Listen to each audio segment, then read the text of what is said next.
In this episode, Will Christian joins me from Rektangular Studios to talk about their game development platform, which will allow other game developers to build in-game items as NFTs and sell them in an online NFT marketplace where the gamers can actually on-sell items to other players and the game developers have a residual income from this particular item sale in the marketplace. It's pretty cool. It's pretty exciting. On top of that, they're also developing their own game on this platform called Occulta Novellia. It is a surreal horror card-based game where you have to fight your way to survive. The artwork is absolutely stunning, just from these stills and videos that we've got right here. Now, let's get into this interview with Will. But before you do, please give us a thumbs up, hit that subscribe button, and click on that notification bell, and you'll hear more great content from us.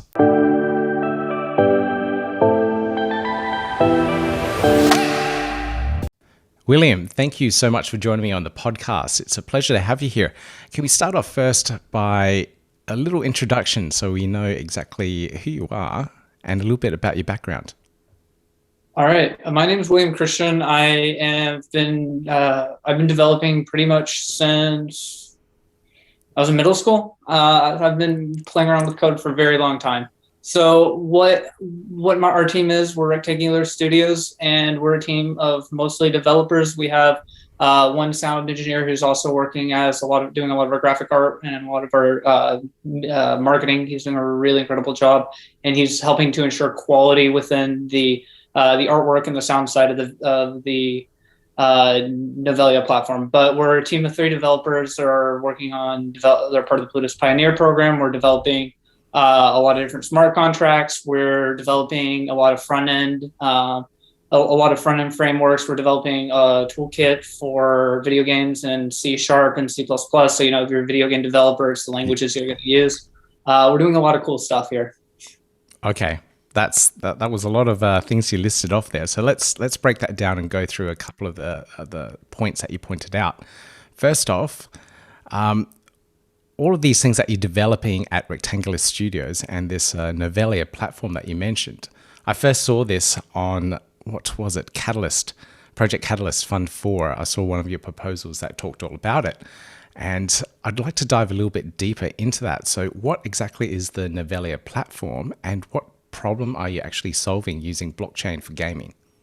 All right. So basically, imagine we're basically Engine meets OpenSea meets Steam. So what we're trying to do, a little bit of everything. Yeah. Well, what we're trying to do is we are trying to create a ecosystem for developers to be able to create games on the blockchain. We think that there's a lot of really good use cases for it, and I know that we're going to go more into that later today. But what we're specifically trying to do is we're trying to encourage game developers, either big studios, AA developers, indie studios, and people that are building video games right now on the Cardano blockchain. We want to provide them with the tools that they need to be able to integrate with it, so they don't have to create their own decks, they don't have to create their own DAO, they don't have to create a bunch of smart contracts. They don't even have to have an idea of how to do the implementation. They need to be able to know, how do I develop an awesome video game like they already do, and they can drag and drop our tools. Okay. That's pretty cool. But why would any of these dev studios want to use blockchain for their games? Like what part of their games would they be integrating in? The reason we believe that game developers are going to want to integrate with it is, well, first of all, they already are. You can already see some pretty big companies that are right now in the process of looking into how do I include blockchain products within our video games. What they're doing is basically you have a couple of different models of how you can make revenue. You could make an awesome game, you could sell it for $60, $70, whatever, make some DLC. Okay, that's not an area that there's going to be a lot of innovation within blockchain. We can handle the same processes, but that's not an area there's going to be a lot of innovation. What they are doing, though, is in the realm of free-to-play games, which there are a lot of those nowadays, and they're becoming ever more present. They are integrating blockchain as part of their microtransaction strategy. So what does that mean? It means that you actually will own the items in game that you buy. So I go and buy some sort of cool monocle. The game developer screws up their economy, so the cool monocle costs $100, whatever. At the very least, I actually own that in-game item, and now I can go sell it off in a marketplace if that's something I want to do. And for the game developers, they're going to have increased profits doing this because you actually own what you have. They don't need to run a backend server in order to store all that information for the rest of forever, 10, 15, 20 years. So they don't have that cost associated with it.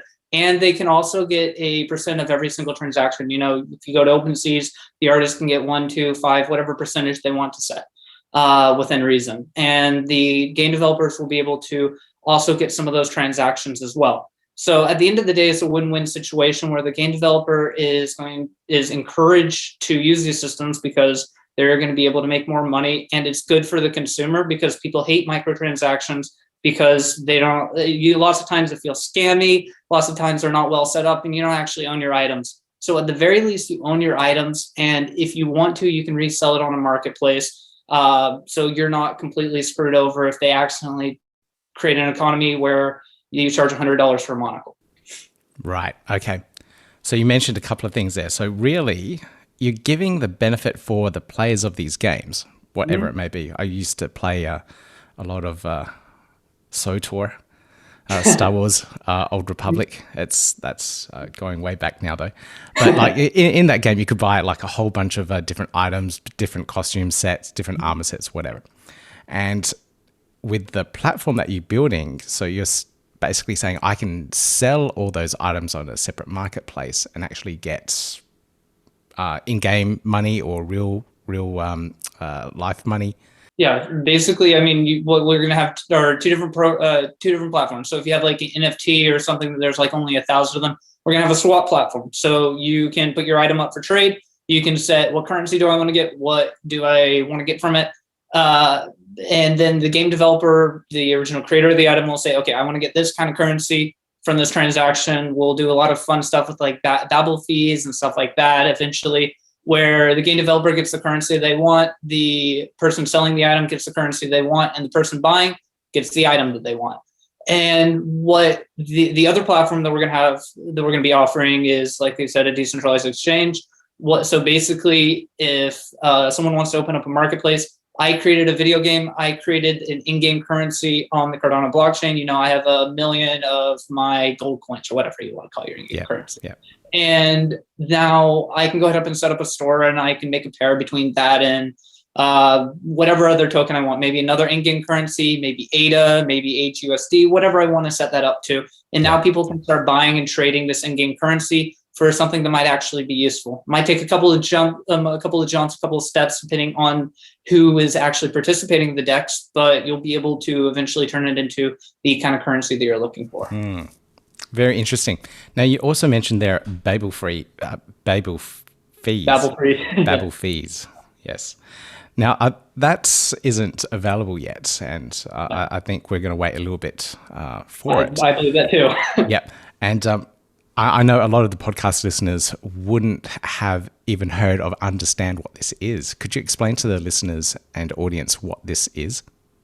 Babel Fees are a way for stake pool operators to work pretty much as an intermediary on the Cardano blockchain. Okay, what do I mean by that? So anytime that I want to send a native token, say I want to send 500 gold coins from a specific game, I have to transfer to the Cardano blockchain. So you have a couple things that are going to be attached. You have a minimum 1 ADA fee. You also have all the fees for actually sending it. So 0.17 ADA, something along those lines. So if I want to send you 500 gold coins, I need to send the 1.5 ADA, whatever it is.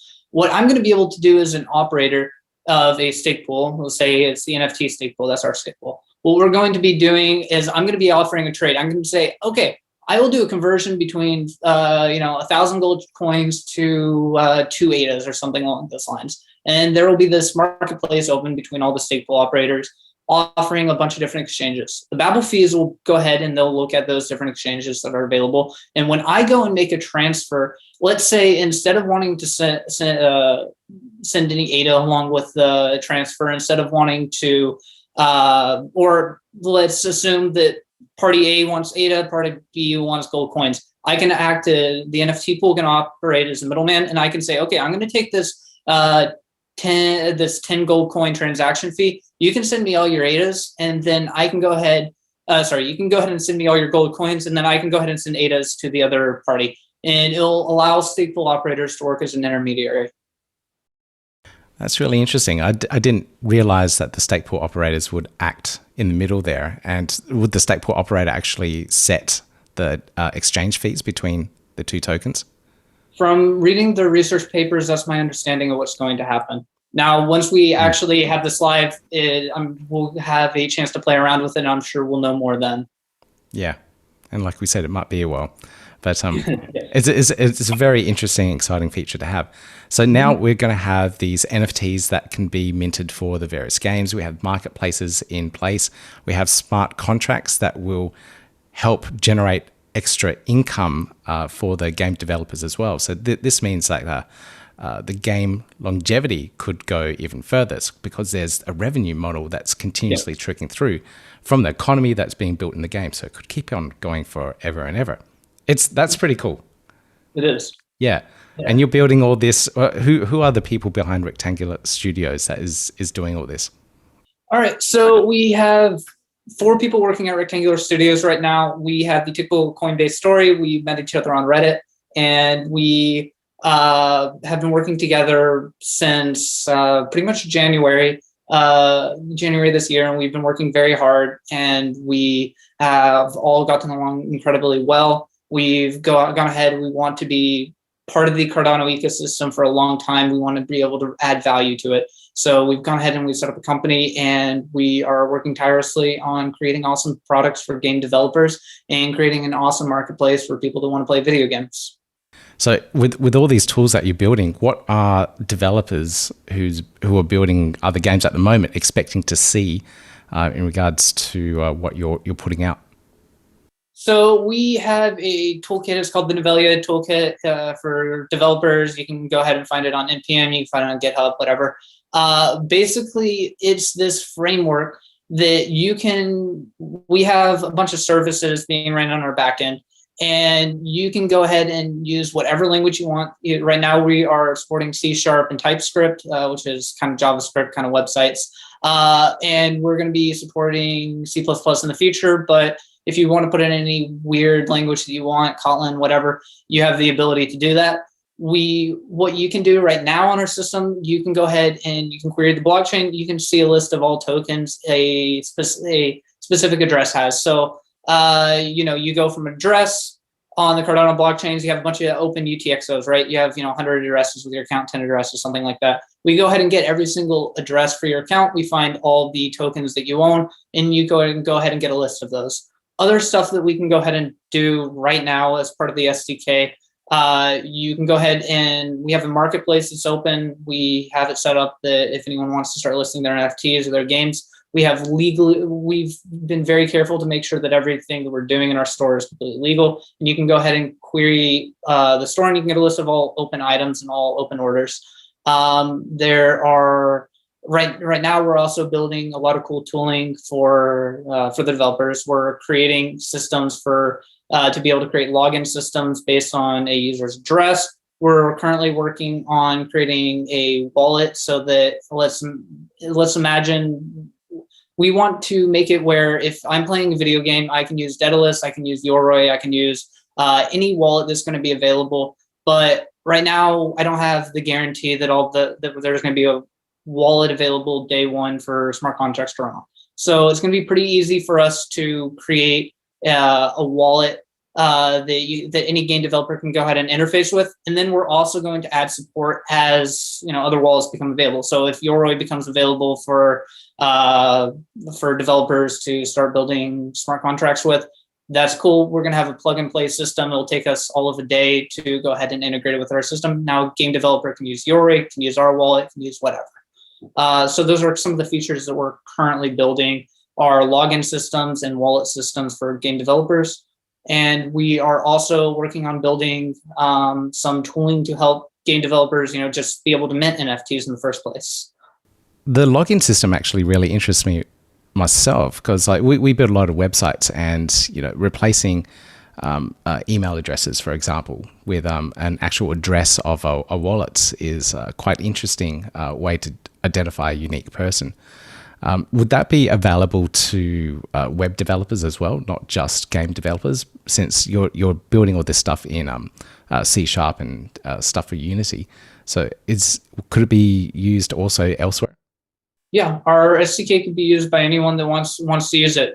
Like I said, we have available on NPM, so that means that right now we have support for TypeScript, which is a subset of JavaScript. It would be very easy to make it work with JavaScript. If anyone wants to use any of our tooling or any of our systems, all they have to do is they go ahead and download the correct package, and they can just go ahead and start using it right out of the box. Love those package managers. Makes life so much easier. Could all of this be done without blockchain and without Cardano? Like, why would you be wanting to build it all within the blockchain when there's so many systems and other games out there that do it without blockchain already? For example, Second Life, they have a huge virtual economy in there, and then I'm pretty sure they're not using any blockchain technology. So as developers, we're very careful to not have solutions looking for problems. There are some really amazing applications for blockchain within video games, and there are some not so great use cases. Like I talked about earlier, there's not a huge reason for a video game that's a single player video game that's going to be selling for $60 or $70 to integrate with blockchain. It's not necessary. We're going to be able to have support for that because we believe that should be available if people want to use it. But that's not going to be a priority, and that's something that's just going to work out of the box because of some of the other solutions that we're building. So now some of the good use cases for it is that, let's talk about one of those video games that have really robust marketplaces. They are running on a centralized server. You are trusting that server or that service to always be online. And we know that that's just not true. Video games developers stop supporting different video games at certain points in time. You even have whole entire game stores that get shut down. So you've actually seen recently, like Sony was trying to take the PSP offline, and people got really upset because there were game developers who were still making games for the PSP marketplace, and there were still people that were trying to buy games on that marketplace. We don't have control when a video game server is going to go down. We don't have control when a marketplace is going to go down. But what we can do using blockchain technology is we can go ahead and make sure that you actually own your items. So if someone wants to create a really robust in-game marketplace, they can go ahead and do that. They could build it on their centralized servers, or they could choose to build it on blockchain. And if you build it on blockchain, there is now more trust within your community. So at the very least, if you do the hard work of trying to develop a stable in-game economy, which is a very difficult thing to do, or maybe you screw up your in-game economy, it doesn't really matter because now it's an open marketplace. There are going to be a lot of really cool applications for a decentralized permanent ledger, like the blockchain like Cardano. There are also going to be some use cases that are just not going to be that great. Like, for instance, I have a video game that I want to sell for $60. It's a single player video game. There's not a huge reason to use blockchain.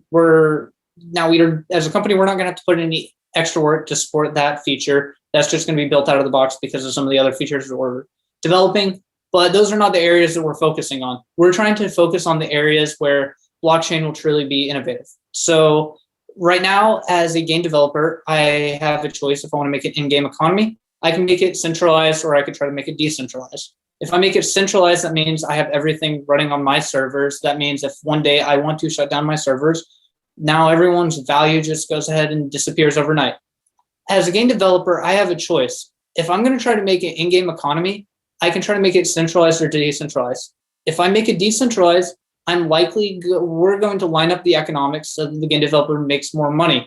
And for the player, we are going to it's going to be much better for them to use a decentralized server because they actually own their in-game items.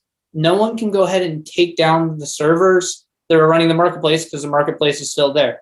No one can go ahead and make your items completely worthless overnight because, there's still going to be a running economy. There's still going to be running games, hopefully. We're going to try to make a backend for games to be built on decentralized blockchain technology. And we are going to do everything in our power to make sure that the player doesn't have to worry about their value just going poof overnight because some centralized server decided to stop supporting it. So at the same time that you're building this platform, the Novellia platform, you're also building a game on top of it. I'm assuming this is as a demonstration of what's possible. So can you tell the audience a little bit about this game? Sure. That's the exact reason that we're using it. We're using it for two different purposes. There's a demonstration of what's going to be available on the platform, and also it's going to act as a way for us to help tune the features that are necessary. Like, for example, you can look at Epic. You can see they built Fortnite. They made a much better game development engine because they had a game, so they had some real use case behind their ecosystem. And now they have a very, very incredible game engine, the Unreal Engine. Pretty much every single game developer uses in the AAA industry. So we're going to be supporting that. What we are going to be doing with Occult and Novellia is we're creating a surreal horror strategy game. Okay, so what exactly does that mean? So we're making a game that has gameplay with a mix of trading card games and strategy games. And so you're going to have combat that's kind of like Divinity Original Sin. You're going to have turn-based combat where I have a team of creatures that I control. Maybe 5 creatures, 10 creatures, whatever the game format allows you to have. And each creature is going to have different abilities that they can use. All of them are going to, majority of them are going to be unique. You're going to have maybe some characters that can, shoot from a range and they'll have low health. You're going to have some creatures that are going to be able to do melee damage, some healers. And, we're going to have some fun, rare, unique creatures like our Ghost Rodakin, which is basically going to be pretty fast, have no health whatsoever, and it's going to explode in your face and self-destruct. So we're going to have some fun creatures like that to play around with. And the universe that we're building it within is a surreal horror universe. That means that we're going to be taking a lot of the elements of, a lot of dark, universal horror, kind of like Lovecraft, and with some of the spaced out trippy elements, kind of like Alice in Wonderland. And we're going to have some cool tools that are going to be part of this system. You're going to be able to, buy these NFTs. Our intention is for them to be able to be used in game, where you're going to be able to read a lot of their moves from the blockchain itself. So if we're going to be setting up a decentralized backend server, so that you can either play the game peer-to-peer, so that's free, doesn't cost any money. If you want to do a tournament system, you can go ahead and have it be trusted and decentralized, so it's always available. We're going to have some fun features eventually where there's going to be different factions that you can fight for. You can be part of faction A or B. After the end of a certain set or time period, like 3 months, whatever, I can choose the outcome of the story in the metaverse, and I can help direct where the story goes. So 10 years from now. That's crazy. Yeah. So those are going to be some of the fun technologies that we're building with. And we're going to have all that technology available for any game developer that wants to build on our systems. Wow. Okay. I'm trying to visualize what this would look like as well. Like it's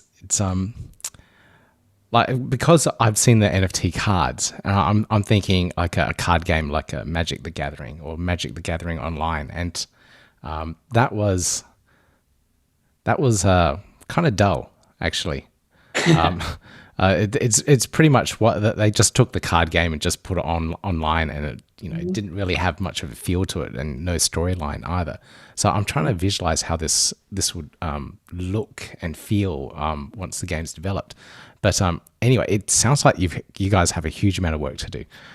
It's not like we're just doing every single part of this ourselves. So we've been running a stake pool. We've been pretty much using all the profits in order to, outsource some really talented artists, a lot of really talented modelers and stuff like that. And we're outsourcing as much as we can to the Cardano community. So we've actually been able to get several pieces done, paying completely in ADA, our transaction fees as a company, to some artists within the community. If you go to our website and you look at our cards, you can actually see under there's a field that says artist attribution. You can see who's actually creating a lot of the artwork. That's really cool. I didn't see that. I did read and all the lore, the stories behind all the. You have to go to the game store app.rectangularstudios.com. You can go ahead, and if you click on any of the cards, there will be a sidebar that drops down. It gives you a lot of lore. We have some short stories with every single creature. And if you go far enough down, it should be the third item. So it's not like we're just doing all this ourselves. We are getting as much help as we can from the community, and we're paying people for the work that they put in. That's really cool. It's really cool that you're involved in the community as well, which is a real big ecosystem for Cardano too. Yeah. So what challenges and hurdles are you working through now to get this all done? Well, obviously, smart contracts, we're still waiting for that to come along so you can actually build the NFT marketplace. But what else are you looking at bumping into and trying to get over? We have a bunch of developers here working on the Novellia project. So, I mean, it would be nice if smart contracts were out now, but we can already start building some smart contracts and testing them out. It would be, and we're already getting a lot of our systems online and a lot of the back-end services that we need. And we're creating a bunch of the front-end user interfaces that people will need. So that really has not been our hurdle. Our biggest hurdle, honestly, has been in the legal aspects. When we're talking to our lawyers, we're working in the blockchain area, and there are a lot of projects that at the end of the day are just going to be regulated out of existence. They didn't follow some sort of obscure cryptocurrency related law. They get regulated as security, whatever it may be. We as a company believe in anonymity and privacy of all users, as anyone pretty much in the blockchain sphere would. But there are a lot of laws that are in place. If you are a centralized service that are selling goods and services, so say I'm selling an NFT and I'm receiving cryptocurrency as the reward, you have to know your customer and you have to get specific certifications in every single country, every single state that you want to work in. There are ways around this, and we've written a Medium article about it if anyone wants to know more information about it. But we've had to be very careful to make sure all our ducks are in line. The good news is that means that we have one of the best marketplaces that are currently available in the Cardano ecosystem. It's a little bit slower than, you send your ADA to a random address and you get it immediately sent back to you. The good news is it's completely auditable. That means if I have a problem, I can send in a support request and we can validate that there was an error and we can send it back to you. We have not had any issues with our system though. So you're going to be able to send money to an address and 5 minutes later, 10 minutes later, you are going to be able to get your NFT. No one's going to know any information about you and everything's going to be completely legal. So this system isn't taken down 10 years from now. You don't lose value from the ecosystem. And it's a win-win situation for everyone. Now that's pretty cool too. Mm-hmm. Is that system going to be available for other people to use as well? No. If anyone wants to integrate with us right now, all they have to do is go ahead and talk to us. It's going to take us about 1 week to get the first new store online, and then after that, it's going to take us all of 5 to 30 minutes for every single other product that wants to come after that. All they have to do is go ahead and reach out to us, or for some really cool projects that we like, or some of the partners that we're already working with, we'll go ahead and reach out to them, and it's available for anyone that wants to use it right now. Very cool. Right. We'll make sure I grab all of your links so that we can put them in the show notes for this. Now, I mentioned a little bit earlier that I saw this Novellia project in Project Catalyst, and we're coming up to the voting phase for Fund 4 at the moment. And also saw another project on there called Player Mint. So what's the difference between your platform and Player Mint? They're a pretty cool project. We've had some chats with their leader. I mean, it was a long time ago when we were first starting the Fund 4 phase. And it looks like, I think their leader is Aiden, that they're working on some really cool problems in the video game industry, but we're in a little bit different areas. They want to try to create a way for current games like Fortnite to have NFTs attached to them. So it's not the game company that's going and implementing NFTs within their video game. I, as a player, if I play the game, I get their token, and then I can spend it on user-created content. It's the whole entire metaverse concept, which is a really cool idea.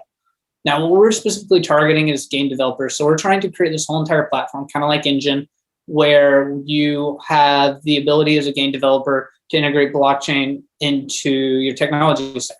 I can offer, actual in-game items on on the decentralized marketplace. And, I have some really cool tools that I don't have to run servers myself. It's all taken care of for me. I don't have to spend any money on that. So we're trying to create this whole entire framework for game developers so that then gamers can then go and actually own their in-game items.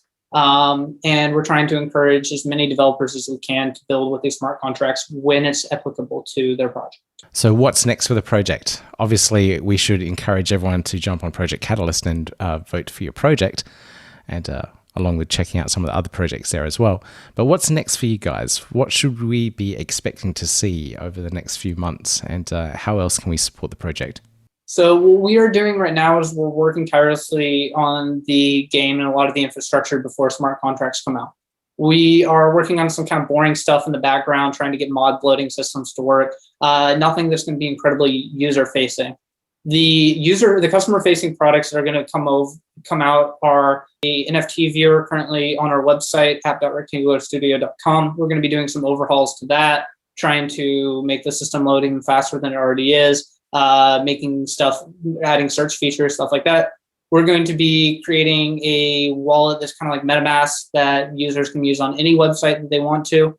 And then as soon as smart contracts come out, we're already going to have developed a lot of our DEX and our DAO. So as soon as smart contracts come out, we want to be available as soon as possible. And right now for developers, like I said, we're building our video games. So we're going to be building a lot of the cool infrastructure that you're going to need. We're going to be able to, handle mutations of NFTs once smart contracts come out. We're going to be developing a lot of smart contracts for, actual NFT items. So you don't have to trust that someone doesn't print a second one of your NFT. There's only one in existence, whatever.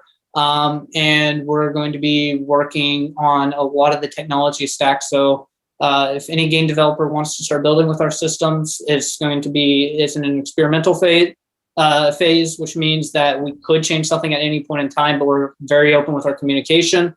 And if anyone wants to start building with our systems, you can also have input on, what kind of tools we build next. So where are you most active in terms of social media and contact points so people can start jumping on board, contacting you and finding out how to start developing on your platform?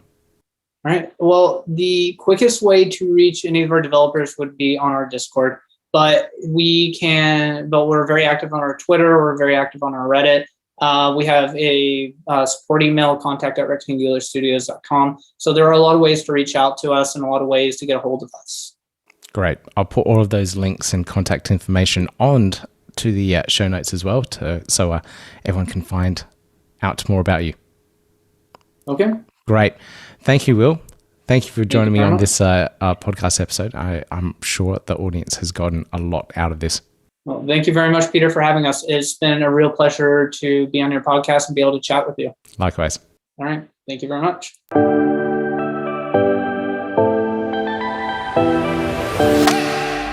Don't forget, you can get all of the links from our show notes on our website, cardano.com.au, and you'll find the links, references, and everything that we've spoken about, along with some of the really cool artwork of all these cards from their Occulta Novellia game. Now, if you enjoyed this episode, please make sure you give us that thumbs up, hit that subscribe button, and click on the notification bell, and you'll hear more from us soon. Thanks. Bye.